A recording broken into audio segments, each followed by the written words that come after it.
how can you fix this problem on your Tolka app? So all you have to do, so you just click here on settings here.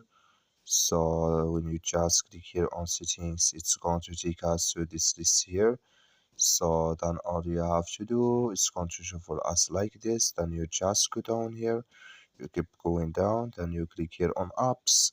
So then you come to apps list here, and here you're looking for Cholka app, or just click here on search.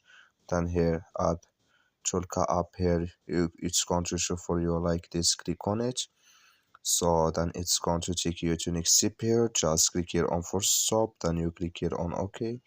Then you go down, just click here on storage, then come to storage list here, just click here on clear cache, and all you have to do, just turn off your Wi-Fi and turn on it again, then it's going to work with you. That's all you have to do. Thank you for watching. Don't forget to support us by liking, subscribing.